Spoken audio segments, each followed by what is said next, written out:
Notre lecture de la parole est tirée du livre d'Exode chapitre 7, versets 19 à 23, et du chapitre 8, versets 3 à 16.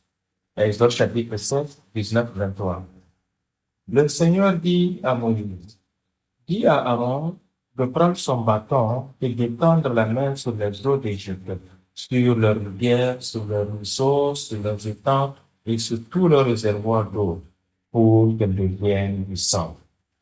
Et il y aura du sang dans toute la terre d'Égypte, aussi bien dans les vases en bois que dans les vases en pierre. Moïse et Aaron firent ce que le Seigneur avait commandé.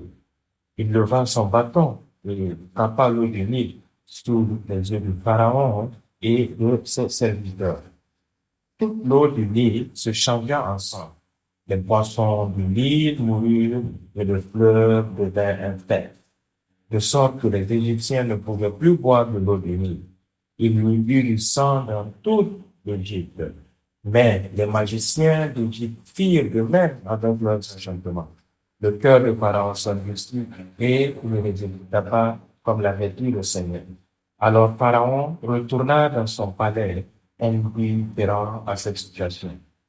Exode chapitre 8, verset 3. Le Nil brouillera de brebis qui sortiront et entreront dans ta maison, dans ta chambre à coucher et sur ton lit, dans les maisons de tes serviteurs, sur ton peuple, dans tes fours et dans tes pétrins. Exode chapitre 8, verset 16.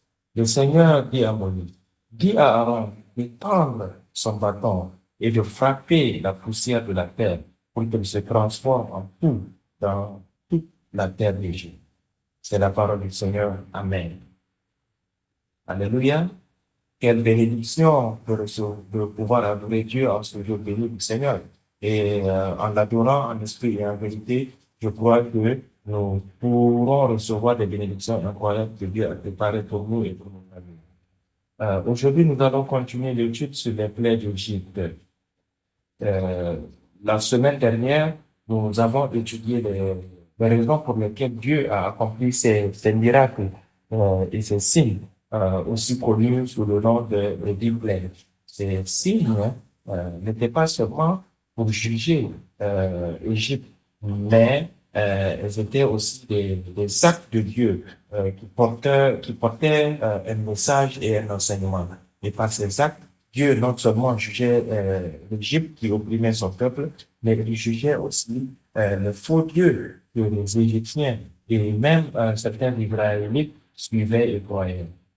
Il a permis aux Israélites de comprendre et de voir la véritable réalité, la vraie image de la déchéance, la laideur, l'immondice et la honte du péché. Ainsi, ils ont pu voir l'image véritable de la chute de l'humanité. L'Égypte représente le monde dans lequel nous vivons. Et dans l'Apocalypse, nous voyons des plaies similaires mentionnées. Et à la fin des temps aussi, le monde sera jugé par ces plaies. Les méchants, ceux qui ne vénèrent pas Dieu, ceux qui n'adorent pas Dieu, ceux qui blasphèment contre le nom de Dieu, seront jugés par ces plaies. Mais ces jugements sont en même temps un enseignement, un message et une voie de salut pour son peuple aussi. C'est ainsi que Dieu révèle la véritable identité de Satan derrière lui. Les 10 plaies étaient comme une bataille spirituelle, un reflet de la bataille spirituelle. Derrière cela, il y avait une bataille spirituelle entre Dieu et Satan, qui a pris le premier lieu de Dieu, Adam. C'est pourquoi la dernière plaie fut la mort des premiers-nés d'Égypte. Pharaon représente le chef de cet état maléfique, le chef qui est le dragon, Satan, le diable. C'est une bataille spirituelle à laquelle nous serons également confrontés à la fin des temps. De quel côté serons-nous? Que nous montre Dieu à travers ces signes et merveilles que nous voyons autour de nous. Le Covid-19 est un grand signe. une grande merveille aussi, je crois. Il y a des guerres, des tremblements de terre, des tempêtes et différentes catastrophes naturelles ou même humaines. Mais toutes ces choses se produisent dans une région, une zone ou un pays. Cependant, ce Covid-19 est à l'échelle mondiale une pandémie. C'est donc un grand signe, n'est-ce pas? Cela nous pousse à réfléchir. Pourquoi cela arrive-t-il? Qui est derrière cela? Et que se passera-t-il après cela? Nous ne savons pas ce qui se passera à l'avenir, n'est-ce pas? Mais une chose est sûre, ce n'est pas encore la fin. Une autre chose est sûre, nous devons être prêts. Prenons par exemple, vous voyez un restaurant que vous aimez fréquenter, la nourriture est bonne, la salle de service est bien décorée, le service est bon, vous y allez souvent, mais un jour, vous avez l'occasion d'entrer dans la cuisine. Si dans la cuisine, vous voyez des cafards, et c'est juste un exemple, vous voyez des cafards, des excréments, des rats, reviendrez-vous dans ce restaurant? L'Égypte, avec sa culture avancée, ses industries développées, ses constructions, ses richesses, son pouvoir, était un endroit, n'est-ce pas, où tout le monde voulait vivre. Tout le monde voulait être comme Pharaon et les Égyptiens. C'était luxueux, c'était beau. Cependant, Dieu montre à travers l'Égypte la véritable identité, la réalité de l'Égypte. À la fin des temps, dans Apocalypse chapitre 18, Dieu dit à son peuple de sortir de Babylone, sortez de cette ville de péché, sortez de votre lieu de péché. Que ce moment soit pour nous une opportunité de sortir, de commencer à nous éloigner de ce lieu de péché, de nos voies de péché, de notre vie de péché. Si Dieu ne le fait pas, si Dieu ne révèle pas la véritable identité de ces dieux ou de cette culture pécheresse, Pharaon ne laisserait jamais partir son peuple. Et les Israélites n'auraient peut-être pas le cœur de quitter ce pays. Réfléchissons donc aux trois premières plaines aujourd'hui. Premièrement, Dieu a transformé l'eau du Nil en sang. Exode chapitre 16, verset 14 à 25. À cette époque, les Égyptiens adoraient, n'est-ce pas, le fleuve Nil. Et le nom du dieu du Nil était Hapi. Mais Dieu a jugé cet idole, ce faux Dieu, en transformant l'eau du Nil en sang. Quelle est la signification spirituelle de cela? Dieu nous révèle ce qu'est le monde déchu. Ce fleuve Nil était la source d'abondance en Égypte. Ce fleuve Nil était la source de prospérité. Euh, même lorsque c'était une source de prospérité parce que même lorsqu'il y avait la sécheresse et la famine dans d'autres pays, l'Égypte était épargnée parce qu'elle avait le Nil qui se tarissait jamais. Selon Deutéronome au chapitre 11, verset 10 à 12, Dieu explique que ce fleuve était la source de leur prospérité. Ce fleuve Nil représentait la source de prospérité dans ce monde, n'est-ce pas? Ils tiraient l'eau pour les amener dans leurs champs. Donc, ils dépendaient entièrement sur ce fleuve. Ce fleuve Nil représentait la source de prospérité dans ce monde. Ce fleuve Nil représente, et donc, quand la récolte était bonne, quand la moisson était abondante, qui glorifiait-il? Il glorifiait le Dieu du Nil. Ils se glorifiaient eux-mêmes pour leurs efforts d'irrigation. Lisons ensemble Deutéronome chapitre 11, versets 10 et 12. Car le pays où tu vas entrer pour en prendre possession n'est pas comme le pays d'Égypte, d'où vous êtes sortis, où tu semais ta semence et arrosais avec ton pied comme un jardin potager. Mais le pays dans lequel vous entrez pour le posséder est un pays de montagnes et de vallées qui boit l'eau de la pluie du ciel. Un pays dont le Seigneur votre Dieu prend soin et sur lequel les yeux de Dieu du Seigneur, votre Dieu, sont toujours du début jusqu'à la fin de l'année. Vous voyez, Dieu compare le pays d'Égypte et le pays de Canaan. Et la différence est l'eau, la source de l'eau. Le fleuve Nil représente les eaux d'en bas. Dans Genèse chapitre 1, le deuxième jour, Dieu a créé l'étendue et les eaux ont été séparées, n'est-ce pas? Cela représente les eaux d'en haut et les eaux d'en bas. Les eaux d'en haut étaient au-dessus de l'étendue, représentant le lieu du royaume des cieux. Et maintenant, les eaux d'en bas représentent ce monde, les peuples de ce monde. Apocalypse chapitre 17, verset 15, nous dit que l'eau sur laquelle est assise notre Dieu représente une nation des nains et les peuples. Et cette eau d'en bas est de l'eau sale. Elle est mélangée à des métaux, à de la terre. Et cela nous représente nous-mêmes avant que nous ne croyions en Jésus. Mais quand nous recevons la parole, vous pouvez penser à la science naturelle, n'est-ce pas?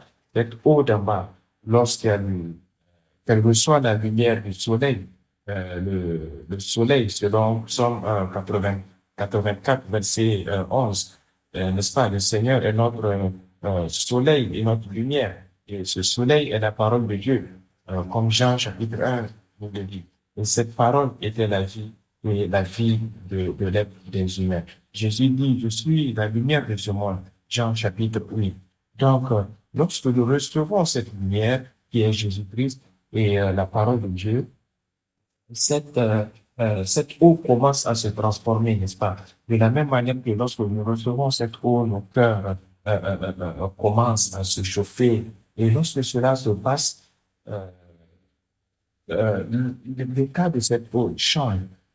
Cette eau commence à devenir, n'est-ce pas, du gaz, d'un liquide à un gaz. Et ce processus, c'est ça qu'on appelle l'évaporation. Et comme l'eau est purifiée, n'est-ce pas, dans ce monde spirituel, on appelle ça être né de nouveau, recevoir le Saint-Esprit, comme Jésus l'a dit, vous devez être né de nouveau à travers l'eau et l'Esprit, recevoir l'eau, recevoir la parole. Et lorsque les molécules de l'eau s'évaporent, n'est-ce pas, ça, ça s'évapore et abandonne, n'est-ce pas, toutes les autres particules qui sont sales. Et c'est seulement l'eau qui s'évapore et elle devient des nuages. Et ces nuages représentent, je ne dis pas que ce sont ça les eaux d'en haut, mais dans cette science naturelle, n'est-ce pas, et dans cette compréhension, les nuages représentent ceux qui sont nés de nouveau. Et Hébreux chapitre 12, verset 1 nous dit que les nuages des saints, les nuages des peuples qui croient en Dieu, qui travaillent sur le chemin de la foi. Et donc, le fleuve Nil représente les eaux d'en bas. Mais à Canaan, l'eau vient du ciel. Et c'est pourquoi la seule manière pour eux de recevoir cette eau, effectivement, ils devraient travailler et cultiver. Mais la seule manière pour eux, c'était de dépendre de Dieu, prier à Dieu. L'utilisation peut être la même, mais la provenance n'est pas la même. Nous pouvons vivre de la même manière. Deux personnes, n'est-ce pas, qui font la même chose, mais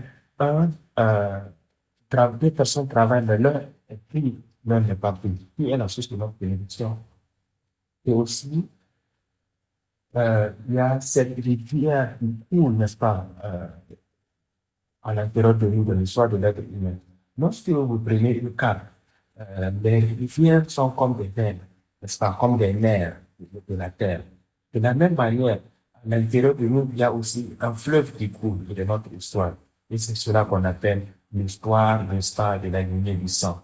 Et cette lignée de sang continue de génération en génération, de la même manière que cette rivière aussi continue. Et à travers cette plaie, Dieu est en train de révéler cet aspect, que à cause de la chute, parce que le péché est venu, la lignée du sang a été corrompue. C'est de cette même manière que le fleuve a été transformé en sang a produit toutes sortes de déchets. La chute de l'homme, depuis la chute de l'homme jusqu'à aujourd'hui, conformément à Romains chapitre 5, verset 12, à cause d'un être humain, tous les hommes ont péché. Et à cause de ce péché, nous sommes nés et nous sommes prédestinés à mourir. Et nous voyons que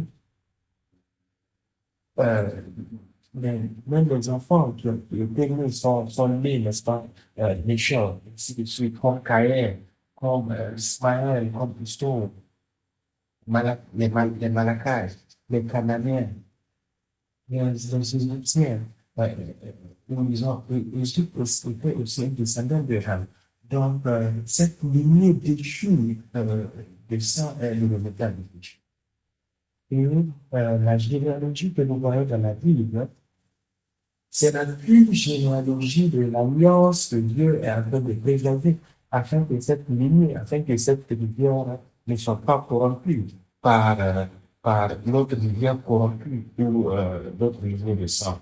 Donc, quelle est la leçon spirituelle de cette, que nous pouvons apprendre? C'est que nous ne pouvons pas hériter du royaume de Dieu avec cette lignée de sang. Nous ne pouvons pas recevoir cette véritable bénédiction si nous dépendons de ce fleuve. Donc, ce fleuve Nil, qui est notre milieu de sang, ou qui est notre vie sur cette terre péchue, doit être purifiée. Et cette eau doit être transformée en une eau pure. Alors, dans 1 Corinthiens chapitre 15, 1 Corinthiens chapitre 15, verset 21. Maintenant, je vous le dis, frère, cette chair et le sang ne peuvent pas hériter du royaume de Dieu, tout comme le péchable hériter ceux qui ne peuvent point. 1 Pierre chapitre 1, verset 3 et 7. Béni soit notre Dieu, le Père de notre Seigneur Jésus-Christ, qui conformément à sa grande miséricorde nous a appelés à être nés de nouveau à travers un espoir vivant en Jésus-Christ et sa résurrection d'entre les morts, pour obtenir un héritage qui est impérissable et incorruptible et qui ne s'arrêtera pas, qui est réservé au ciel pour nous, et préservé par la puissance de Dieu à travers la foi et son salut révélé à la fin des temps. Donc, Jean chapitre 1, verset 12. Mais de la même manière que beaucoup l'ont reçu, à ceux-là, il a donné le pouvoir d'être enfant de Dieu, même à ceux qui ont cru en son nom. Et Jean chapitre 4, verset 14 dit, mais quiconque brille, boit de cette eau que je donne, n'aura plus soif, car cette eau que je donne sera un puits d'eau vive. Jean chapitre 6, verset 63, c'est l'esprit qui donne la vie, la chair n'en profite nullement. Les paroles que je vous communique sont esprit et vie. Jean chapitre 7, verset 38. Qui croit en moi, comme l'Écriture l'a dit, du fond de lui coulera des sources d'eau vive. Nous avons besoin de cette eau. Nous avons besoin de cette eau pour remplacer ce monde. Donc, nous ne pouvons pas dépendre du sang et de la chair, mais nous devons dépendre de cette eau spirituelle que Jésus nous donne. Nous devons être nés de nouveau dans des êtres spirituels. Et c'est ce que l'apôtre Paul nous dit dans Romains chapitre 8, n'est-ce pas? Nous avons besoin de quitter notre vie charnelle vers la vie spirituelle. La vie qui dépendait du fleuve Nil vers la vie qui dépend, n'est-ce pas, de la bénédiction spirituelle, l'eau spirituelle de Dieu. C'est pourquoi nous avons besoin d'être nés de nouveau de l'esprit afin de pouvoir éviter le royaume de Dieu. Donc, à travers la Bible, depuis le temps de la chute, Dieu est en train de nous montrer, n'est-ce pas, ces deux lignes parallèles, le fleuve corrompu spirituellement et aussi ce fleuve pur de Dieu et de son alliance. Donc, lisons aussi Romains chapitre 9, verset 8 à verset 6 à 9. Mais ce n'est pas comme si la parole de Dieu a échoué, car il ne sont pas tous les Israélites qui sont des descendants, qui sont descendus d'Israël, ou tous qui sont les fils, car ils sont des descendants d'Abraham.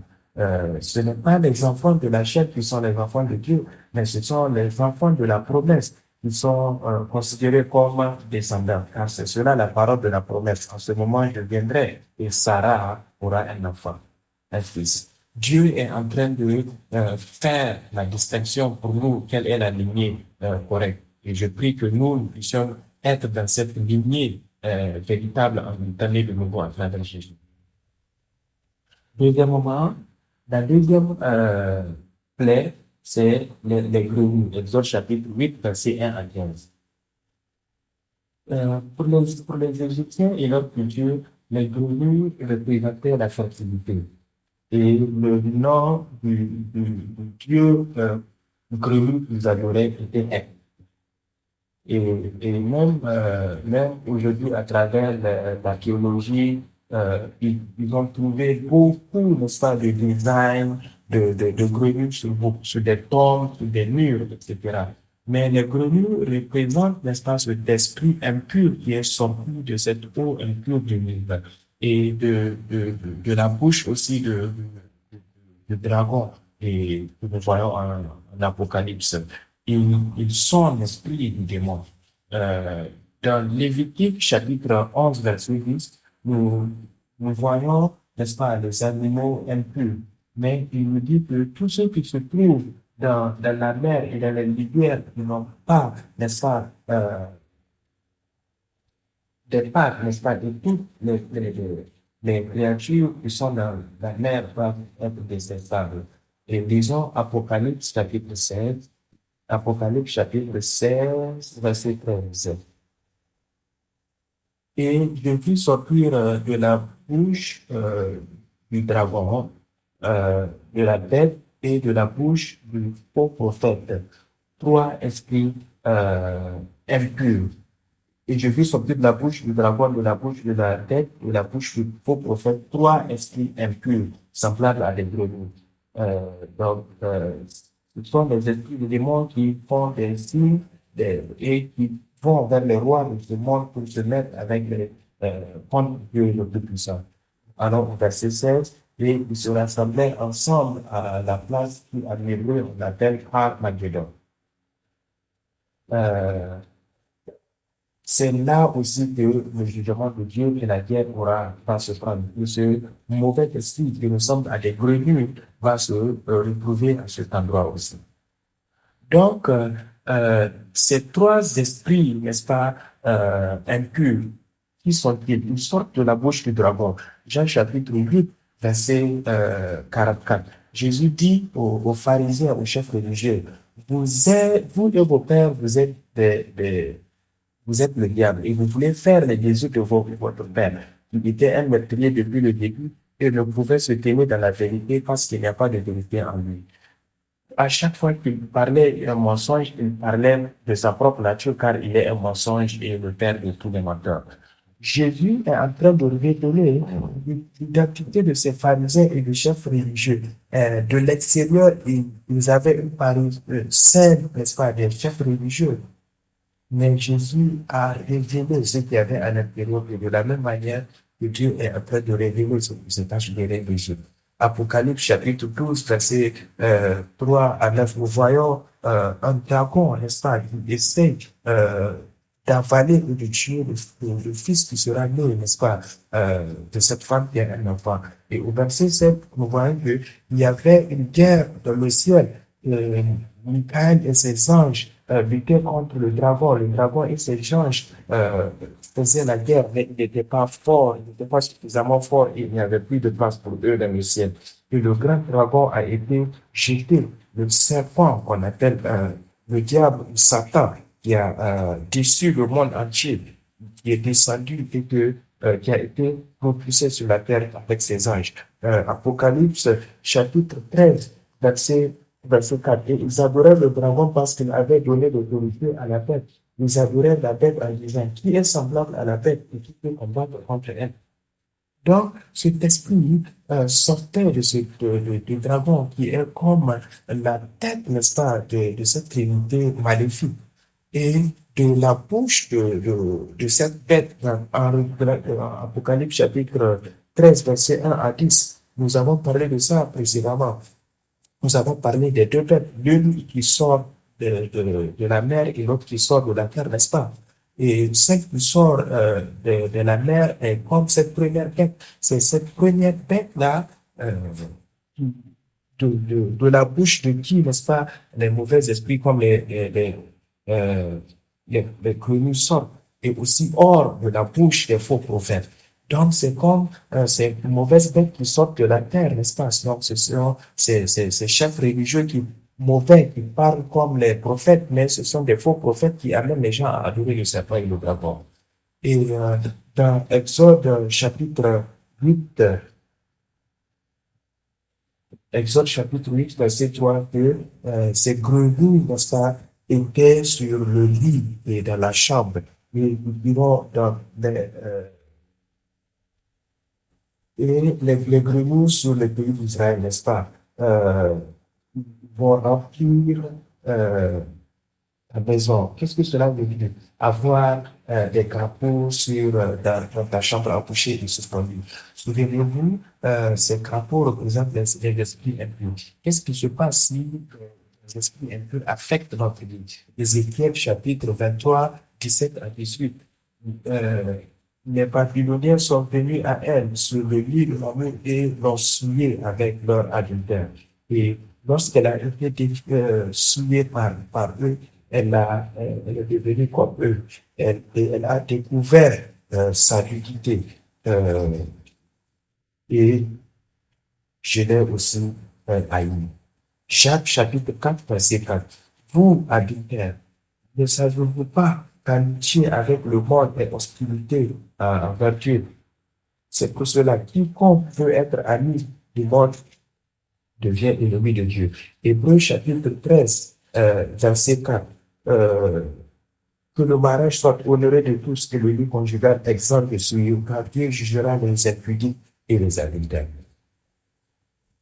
Si ces esprits impurs, si cette souillure vient et suit notre vie, conformément au langage biblique, implique souiller, n'est-ce pas, c'est la fornication, l'adultère, et qui, qui gangrène ce monde. Deuxièmement, euh, euh, dans les bols, n'est-ce pas, ces esprits impurs dans les plateaux de nourriture. Depuis le début, la chute de l'homme c'est fait parce que l'homme a mangé. Il a mangé parce qu'il a été déçu par l'esprit maléfique. Lorsqu'on parle de manger, on ne parle pas seulement de manger physique de la nourriture, mais il s'agit de toutes les choses qu'on peut mettre en nous et qu'on peut aussi mettre dans notre connaissance, n'est-ce pas? L'Église donnait toutes ces choses-là. Et ce monde aujourd'hui nous donne toutes ces choses-là. La mauvaise nourriture, et même pour nos enfants, que nous mangeons. Jésus nous dit de faire attention par rapport à ce que nous mangeons. Il y a des choses que nous ne devrons pas manger. Nous voyons dans la Bible. Et, il y a des choses aussi que Dieu nous a données et que nous dit de manger, comme la mangue qui venait du ciel, comme le pain et aussi le vin de Jésus, spirituellement.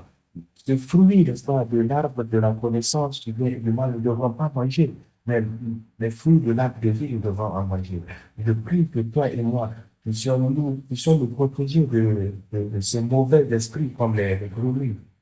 Et que Dieu puisse protéger les maisons, nos familles, nos lits et nos plats, afin que la pureté, la sainteté de Dieu, la consécration de Dieu puisse être préservée. Et enfin, la troisième plaie, les mouches. Exode chapitre 8, versets 16 à 19. Dans le langage originel, les mouches sont comme des moustiques. Exode chapitre 8, verset 16. Dit à Aaron, lève ton bâton, je vais envoyer les mouches vernisseuses contre toi, contre tes serviteurs, contre ton peuple. Somme 105, verset 31. Il parla et il eut, quand ils dévorèrent toute l'herbe du pays, qui dévorait les fruits et leurs champs. La chose commune avec ceux-là, avec les mouches, c'est que, ou les moustiques, c'est qu'ils sucent, n'est-ce pas, le sang des humains ou des animaux. Imaginez, toute la poussière est devenue des moustiques. Et ceux-là ont commencé à sucer le sang. Imaginez les morsures, n'est-ce pas, les piqûres euh, de moustiques. Et ces insectes-là portent des virus, n'est-ce pas? Ils sucent le sang humain. Pas seulement c'est une malédiction, mais ils vont en même temps sucer le sang pour qu'ils puissent vivre, pour qu'ils puissent se reproduire, et survivre. Et c'est la raison de la chute aussi. Mais une chose, c'est que cette, cette poussière qui a été transformée en mouche, et la poussière c'est Aphar en hébreu. Aphar apparaît aussi en Hébreu, chapitre 2, verset 7, n'est-ce pas? Et le Seigneur forma l'homme avec la poussière de la terre. Cette poussière-là, c'est Aphar. Et il souffla dans ses narines le souffle de vie et l'homme devint un être vivant. Et Genèse chapitre 3, verset 14. Après la chute, Dieu dit au serpent, parce que tu as fait cela, maudit sois-tu, plus tous les animaux et toute autre bête de terre. Sur ton ventre tu ramperas, et la poussière tu mangeras toutes les nuits de ta vie. Afar. Donc, la poussière est devenue la nourriture du serpent. Effectivement, c'est un langage spirituel ici parce que le serpent ne mange pas la poussière, n'est-ce pas? La nourriture. Genèse chapitre 3, verset 19. Ça, c'est après que Dieu eut parlé au serpent. Là, maintenant, Dieu parle à l'homme.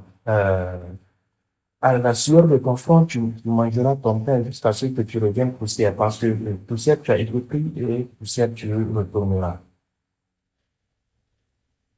Donc, l'homme a été maudit pour devenir poussière et le serpent a été maudit pour manger la poussière. Qu'est-ce qui se passe? Et cette poussière est une lettre ou l'état spirituel où le souffle de Dieu a été ôté. Lorsque l'homme a rejeté la parole de Dieu et que cette parole, n'est-ce pas, est l'Esprit de Dieu, souvenez-vous, nous avons lu Jean chapitre 6, verset 63. Les paroles que je vous communique, Jésus dit, elles sont vie, esprit. Et c'est ce souffle que Dieu a soufflé dans les narines de l'homme était aussi vie et esprit. Schéma, comme la traduction le dit, schéma, c'est la vie et aussi esprit. Donc, c'est l'esprit de vie que Dieu a soufflé dans l'homme et il est devenu être vivant. Il est devenu être vivant, un véritable homme aux yeux de Dieu. Adam a rejeté, n'est-ce pas, l'esprit de Dieu. Il a rejeté l'esprit de Dieu et la vie de Dieu. Donc, c'est pourquoi spirituellement, il est devenu affable. Il est devenu cette poussière, n'est-ce pas, qui est devenue mouche, qui a sucé le sang, qui est devenu une sorte de parasite qui a sucé aussi le sang de Jésus. Donc, à travers ces trois plaies, nous sommes nous poser cette question, à quoi il me parle? Et demandant, deuxièmement, poser la question, suis-je véritablement né de nouveau? Est-ce que ces aspects-là se trouvent toujours en moi? Et surtout, j'écris que toi et moi puissions recevoir l'Esprit de Dieu, le souffle de vie, et que nous ne puissions pas être poussière, mais que nous soyons des êtres vivants, qui ne vont pas dépendre, n'est-ce pas, du fleuve Nil, mais qui vont dépendre de l'eau que Jésus donne. Depuis que toi et moi soyons mieux de nouveau, du jour au lendemain, à travers l'eau et l'esprit, à travers la parole et à travers l'esprit de Dieu. Et Jésus, lorsqu'il est venu sur cette terre, le premier signe qu'il a performé, qu'il a fait, c'était de transformer l'eau en vin. Et ce vin, Jésus a exprimé que il représentait son sang, qui est le sang de vie. Cette eau qui est notre vie, a été transformée en quelque chose qui est plein de vie, une vie éternelle. Et je crois que nous avons besoin de ça. Nous avons besoin de ce changement. Et c'est seulement Jésus qui peut apporter ce changement dans notre vie. Prions. Notre Père Céleste, nous te sommes infiniment reconnaissants de nous avoir protégés et de nous nous avoir gardés de toutes ces influences de l'Égypte qui sont ce monde dans lequel nous vivons. Père, nous prions afin que tu nous distingues, que tu nous consacres du péché, de la corruption et aussi de la souillure de ce monde. Père, nous venons devant toi, nous repentons de nos péchés que nous tremblons quotidiennement et que nous avons commis. Et Seigneur, nous prions afin que tu nous fasses miséricorde et qu'à travers le sang de Jésus, nous soyons purifiés. Et Père, de même que Jésus a transformé cette eau en vin, please, s'il te plaît, transforme cette eau qui est corrompue en nous, qui est corrompue dans notre vie, en ce sang de vie. Et nous prions pour ceux qui traversent des moments de maladie, de ta puissance, de la puissance de ta parole. Et la foi puisse travailler ensemble afin de transformer cette maladie en bénédiction, en santé, et ils puissent avoir un signe et des miracles que tu vas opérer dans leur vie afin qu'ils puissent te glorifier. Et que cette même chose éternelle se produise dans notre vie et dans nos cœurs. Et nous demandons toutes ces choses dans le sang précieux de notre Seigneur Jésus-Christ avec action de grâce. Amen.